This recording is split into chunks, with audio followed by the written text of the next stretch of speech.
Welcome to our 5 on 5. Pleased to be joined by Senator Ron Wyden in studio. Senator, thanks for joining us today. Thanks for having me again.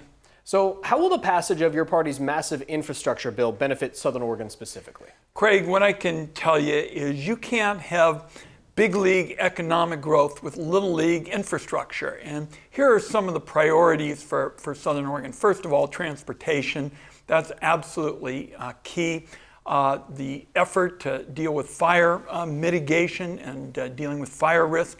Another key component, we were able to get $100 million for broadband. We still have so many people falling between the cracks, and I'm particularly proud that my legislation to strengthen the resiliency of the grid, we've all seen what's happened in the big storms, is in there.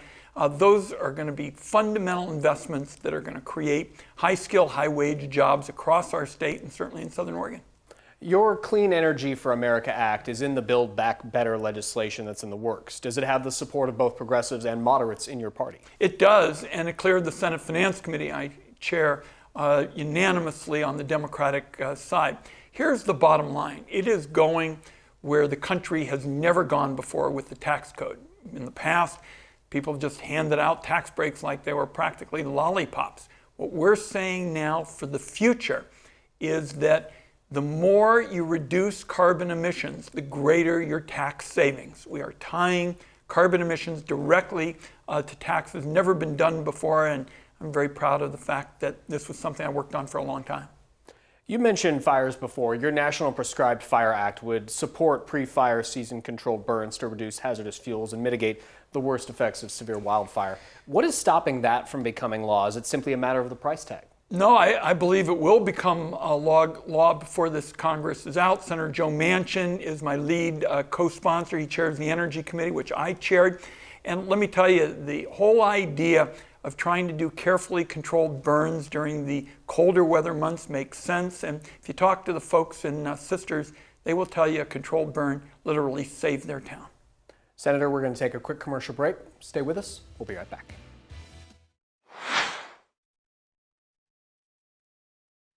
Welcome back to our 5 on 5. We're here in studio, joined by Senator Ron Wyden. Senator, citing the recent announcement by Bi-Mart that it's begun closing 37 pharmacies in Oregon, you're urging government agencies to look at what's driving those closures, many of which are in rural communities. What can be done to fix the red tape that you say is so problematic? Let me be very specific. I just have come from Ashland Drug, owned by Chris Hernandez, and he is really the face of this challenge. These small pharmacies are being squeezed by the middlemen, the big insurance companies, the pharmaceutical benefit managers, to the point where they just can't keep their doors open.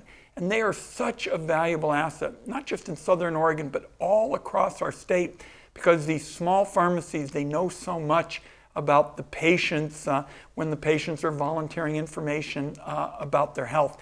And I have proposed to the Center for Medicare and Medicaid Services that there be a strong effort to cut back all these extra fees that are heaped on the owners like Chris Hernandez months and months after the sales have taken place. There ought to be a settlement at point of sale.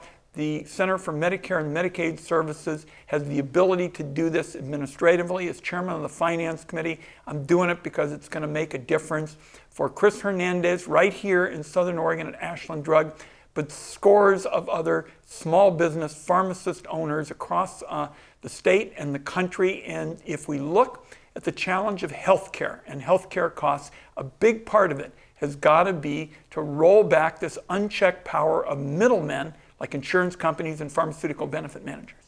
What about the consumers? Certainly lawmakers on both sides of the aisle all say they're working to lower prescription drug costs. What's actually being done? The agreement between the Senate leadership and the House leadership has really, on pharmaceutical issues, been built around my work in the Senate Finance Committee. For example, we're now going to lift the restriction so that Medicare could negotiate to hold down the costs of these expensive medicines. The first part is going to start in 2023. It's going to start with the most expensive drugs, the cancer drugs, the arthritis drugs, the anticoagulants. And it also contains a provision I feel very strongly about because it prevents price gouging. If pharmaceutical companies gouge on prices, they're going to have to pay penalties. And that proposal, which I authored, is also going to apply to the private sector. So that'll apply to Medicare, but also to millions of people who purchase their medicine through the private economy. I want to ask you quickly, we're running short on time, but your billionaire's income tax plan would obviously only affect a tiny number of Americans. I imagine it would face hurdles, though. How would it get through Congress? Well, first of all, what I want to do is put it in the context of Southern Oregon. I mean, folks who are nurses and firefighters here in this community pay taxes with every single paycheck. What these billionaires are in a position to do, and there's less than 1,000 of them, is basically say, hey, look, I can get out of paying taxes simply by not taking a wage, and they can just pile up their stock investments one after another. And it actually led to a doctrine for avoiding paying taxes, and it's called buy, borrow, and die. I think everybody ought to be paying taxes, their fair share on a regular basis, like nurses and firefighters in this community do, and that includes billionaires. Senator, we appreciate you taking the time and joining us today. Thanks for having me. Stay with us. We'll be right back.